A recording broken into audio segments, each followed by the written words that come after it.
दापोलीमध्ये आपण आहोत केळसकर नाक्यातील SBI बँकेसमोर। आपण पाहू शकताय की SBI बँकेसमोर रस्त्याला भगदाड खड्डा पडल्याने येणारी जाणारी वाहतूकसुद्धा यांना या खड्ड्याचा त्रास होत आहे।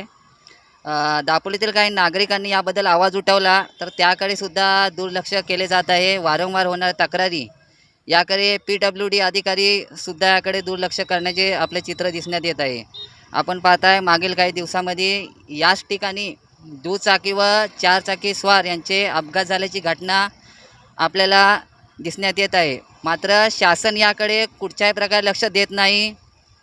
होणाऱ्या वारंवार अपघात हे कसे टाळता येतील याकडे तात्कालिक लक्ष देणे अगदी गरजेचं आहे।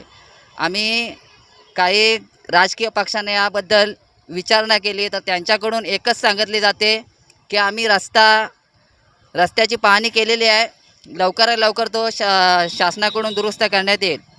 पण मागील काही वर्षापासून हेच चालत आलेलं आहे की दापोलीमध्ये नागरिकांना योग्य तो रस्ता नसल्याने अपघात होण्याचे सत्र दापोली तालुक्यामध्ये वारंवार घडत आहे।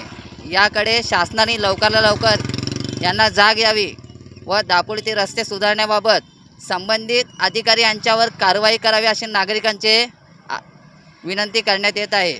सुदेश तांबे, विद्यावंदन न्यूज, दापोली।